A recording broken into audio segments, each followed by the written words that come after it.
Good morning, students. Welcome to another video. This video is the remaining part of exercise 2a. So some story based question are there. Let's talk it about. Question example number 6. Very simple question. A rectangular sheet of paper is this 12 1 by 2 centimeter long. This is the length, and 10 2 by 3 centimeter wide. This is the length and this is the breadth. So find the perimeter. As you know that the perimeter of a rectangle is 2l into l plus b. So putting the value and get the answer. 2 length this one and breadth this one. Put and find the answer. Rest part is yours. Okay, this is your homework. Just add them and multiply it by 2. Okay, you will I'm sure you can do it. Now next question. Salil want to put a picture in a frame. The picture is 7 3 by 5 centimeter wide. To fit in the frame, the picture cannot be more than 7 3 by 10. This is the width of the frame, and the picture can't be wide more than this dimension. So how much should the picture is to be trimmed? So picture is big and the frame is small in width. So how much width, how much photo should be trimmed? हम कितना उस photo को काट दें कि वो उस frame में वो फिट हो जाए? तो देखो, अगर सिंपल यहाँ पे नंबर्स लिखे होते 50 या 60 तो कंपेयर करना इजी हो जाता कि हाँ 60 वाला बिगर है और 50 वाला स्मॉल है. लेकिन फ्रैक्शन को देख के हम नहीं बता सकते कि कौन सा बिगर है कौन सा स्मॉलर है. और मैं चाहता हूँ कि कभी भी लाइफ में कभी भी जैसे कि जो बिग नंबर्स जैसे कि फ्रैक्शन में लिखे होते हैं और किसी में स्मॉल नंबर लिखे होते हैं, तो आप जज ना करें कि बिग नंबर वाला जो फ्रैक्शन है वो बड़ा होगा या फिर जो जिसमें स्मॉलर डिजिट्स लिखी हैं वो फ्रैक्शन छोटा होगा. तो कभी भी ऐसा नहीं करना है. सबसे पहले हमें उसको कंपेयर करना है. और आपको कभी कभी बहुत शॉकिंग रिजल्ट्स भी मिल सकते हैं कि जो आप समझ रहे थे कि वो छोटा होगा फ्रैक्शन, असल में वो सबसे बड़ा निकला. और जो सबसे बड़ा आप सोच रहे होते वो सबसे स्मॉलेस्ट निकला. इसलिए कभी भी फ्रैक्शन को अंडर एस्टिमेट या फिर आई से जज मत करना. ठीक है, कभी भी कि वो बड़ा है या छोटा है, सबसे पहले उसको कंपेयर करो. और यही काम इस क्वेश्चन में भी है. Let's compare it these two values. ये वैल्यू क्या थी?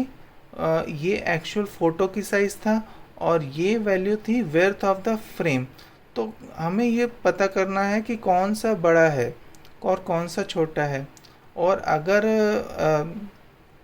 जो विड्थ है उससे कम निकली तो हमें फ़ोटो को ट्रिम करने की ज़रूरत ही नहीं पड़ेगी. अगर विड्थ ज़्यादा निकली फ़ोटो की तो हम माइनस कर देंगे और हमारा आंसर निकल आएगा. तो लेट्स से हम ये तो पहले जाने कि फ़ोटो बड़ी है कि फ्रेम बड़ा है. तो हमने इन दोनों वैल्यूज़ को कंपेयर करा. कंपेयर करने का सीधा सा तरीका है, इसको पहले सॉल्व करा, एग्जैक्ट फ्रैक्शन में ले आए, फिर इसका एलसीएम ले लिया. मैंने क्या करा, 5 और 10 इंटू मल्टीप्लाई कर दिया. और 5 से जब 50 को डिवाइड करेंगे तो 10 आएगा. 10 से मल्टीप्लाई कर दिया 380. एंड इसको अगर हम डिवाइड करेंगे तो 5 आएगा. 5 से इसको मल्टीप्लाई कर दिया और ये आ गया 365. फिर इसको अलग अलग करके रख दिया. अब देख रहे हैं कि जिसका न्यूमरेटर बड़ा है वो वही बड़ा फ्रैक्शन होगा. तो हमने ग्रेटर देन का साइन यहाँ लगा दिया और इसका ओरिजिनल फ्रैक्शन लिख दिया. अब हमें पता चल गया कि फ़ोटो बड़ी थी और अब हमें फ़ोटो को ट्रिम करना पड़ेगा. तो ये वैल्यू क्या थी? ये फ़ोटो की विड्थ थी, ये फ्रेम की विड्थ थी. तो अब हमें पता चल गया कि फ़ोटो बड़ी है, अब इसको ट्रिम करना पड़ेगा. तो बस अब जो बड़ा है उस पर छोटे से माइनस कर दो, और ये हमने माइनस कर दिया और वैल्यू क्या निकल के आई 3/10। सो ये जो साइज़ था, ये जो डायमेंशन थी, ये फ़ोटो की बड़ी थी। अगर हम इतनी विड्थ इसको काट देंगे तो फ़ोटो फ्रेम में आराम से फिट हो जाएगी। ओके, तो अगले क्वेश्चन की तरफ चलते हैं। इसमें आपको कुछ नहीं करना है और ऐसा ही क्वेश्चन आपको होमवर्क में मिलेगा, सो कर लेना। चलो नेक्स्ट, ये एक बहुत अच्छा क्वेश्चन है और बहुत इजी भी है। ये स्ट्रक्चर देखो, स्ट्रक्चर के सारे डायमेंशन हमें मालूम है।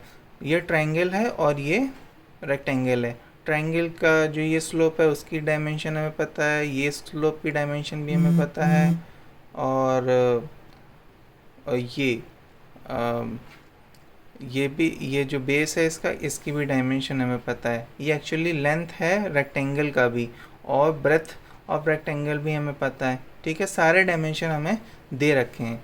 और बस हमें पहला पार्ट क्या पूछा गया है, perimeter of A B E. किसी स्ट्रक्चर का पेरीमीटर क्या होता है, उसकी जो आउटर लाइन की जो लेंथ है वही तो पेरीमीटर होता है। जैसे कि हमें इस ट्रायंगल का पेरीमीटर पूछा गया है, तो ये लेंथ प्लस ये लेंथ और प्लस ये लेंथ, ये क्या हो जाएगी, ये पेरीमीटर हो जाएगी। तो बस हमने वही करा, A B plus B E plus E A, और सारी लेंथ हमें पता ही है, उसकी सारी वैल्यू हमें पुट कर दी। अब आपका काम है, अब इस एडिशन को आप करो। ठीक है, ये आपका होमवर्क है। अब आगे मैं नहीं करूँगा, आप मुझे बताएंगे कि कितनी वैल्यू आई, और सबके मुझे वर्क चाहिए। बहुत कम आने लगे हैं वर्क, और जो रेगुलर हैं वही वर्क भेज रहे हैं, और व्यूज़ भी वीडियो में बहुत कम आ रहे हैं। ठीक है, और मैं सबकी शिकायत करने वाला हूँ घर में कि कौन देख रहा है कौन नहीं देख रहा है। ठीक है, इसलिए वर्क भेजो। चलो इसका नेक्स्ट पार्ट देखते हैं। The rectangle BCDE, rectangle BCDE का पेरीमीटर चाहिए। तो पेरीमीटर रेक्टेंगल का हमें मालूम है 2L + B, वैल्यू पुट कर दिया। अब आपको आंसर निकालना है। और सी पार्ट क्या कह रहा है, हुज पेरीमीटर इज ग्रेटर। अच्छा, जब आप इसकी पेरीमीटर निकालोगे तो फ्रैक्शन में कुछ आएगा। ठीक है, और जब आप रेक्टेंगल का पेरीमीटर निकालेंगे तो फ्रैक्शन में कुछ आएगा। ठीक है, अब उन दोनों फ्रैक्शन को जो आंसर आए हैं उसको कंपेयर करना है कि किसका पेरीमीटर बड़ा है। तो बस पिछले क्वेश्चन की तरह आंसर हो गया कि कंपेयर द टू फ्रैक्शन, तो आप बहुत आराम से कर लोगे। ठीक है, पहले उसको लाइक फ्रैक्शन में कन्वर्ट करना, और बस न्यूमरेटर देख के पता कर लेना कि कौन सा पेरीमीटर बड़ा है, और बस आंसर लिख देना। कंपेयरिंग द टू पेरीमीटर का क्वेश्चन है ये। चलो आगे चलते हैं।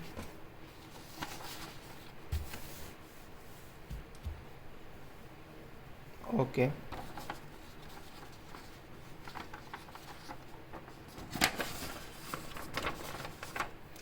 चलो question number 9। Reena painted 3/5 of the wall of her brother painted 2/3 of the wall. Who painted layer part of the of the wall?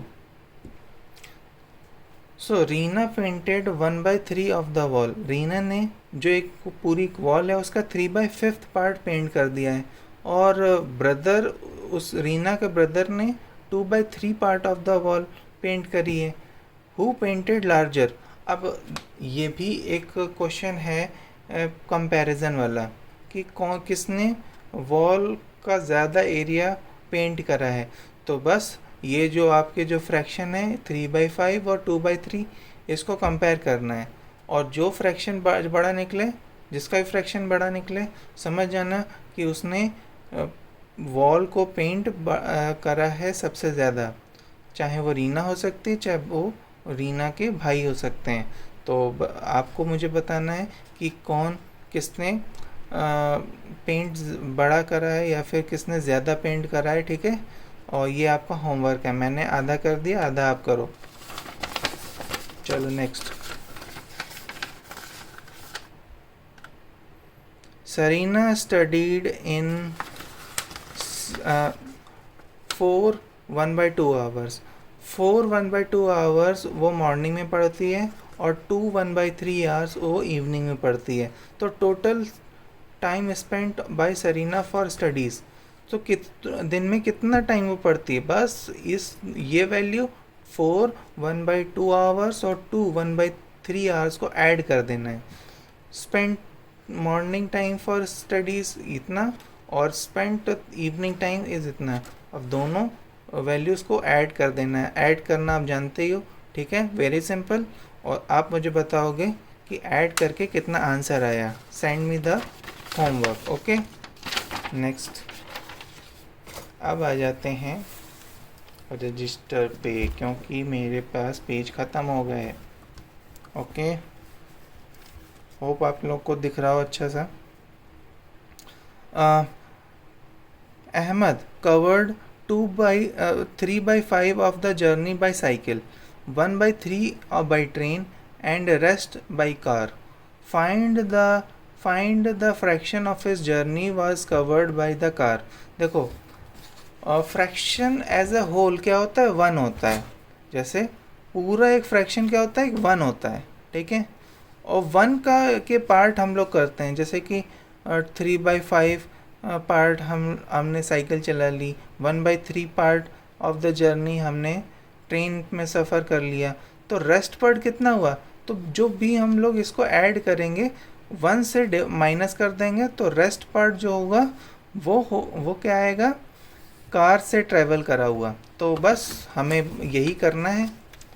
और बस जो भी लैंग्वेज है वो जो क्वेश्चन में दे रखा है सबसे पहले वो लिखते हैं. Part of distance covered by cycle 3/5, part of distance covered by train 1/3, total part of the distance covered by cycle and train. Total part हमने ऐड कर दिया दोनों फ्रैक्शन को. अब remaining part of distance, remaining part मैंने कहा था 1 से माइनस करेंगे, 1 से माइनस कर दिया. तो कितना आ गया, 1/5 15 आ गया. तो यही वो पार्ट ऑफ डिस्टेंस है जो अहमद ने कार से ट्रैवल करा है. Thus the part of the fraction of the distance covered by the car is 1/15. Okay. Now next question पर चलते हैं. Anuj bought 7/3 kg of apple and 4/3 kg of pears. ठीक है, अनुज ने 1/3 kg ऑफ एप्पल खरीदे और 1/2 kg ऑफ पियर्स खरीदे. तो टोटल वेट कितना हुआ. बस इन दोनों वैल्यू को ऐड कर दो, और ऐड करना आप जानते हो. ऐड करके आप मुझे बताना कितनी वैल्यू आई है, ठीक है. और ये question number 13, very very easy. What should be the added to this value. दिख रहा है 2 1/3 में क्या ऐड करें कि हमें 4 1/2 आ जाए. तो बस let x be the added to 2 3/5 to get 4 1/2. जैसे जैसे क्वेश्चन कहता जाए वैसे वैसे आप करते जाओ. अकॉर्डिंग टू द क्वेश्चन मैंने वही इक्वेशन भी बनाई है कि इस वैल्यू में क्या ऐड करें. x ऐड करते हैं लेट्स से, तो हमें ये मिल रहा है. अब वो x की वैल्यू हमें निकाल लेनी है. ये अगर ये प्लस में है, ये अगर राइट हैंड साइड में जाएगा तो इसका साइन चेंज हो जाएगा, माइनस हो जाएगा. अब माइनस करना आप जानते ही हो. माइनस करके मुझे बताना कि कितना वैल्यू आई है, और यही आपका होमवर्क है, ठीक है. सो मैं कुछ एक्सरसाइज के क्वेश्चन PDF में सेंड करूँगा.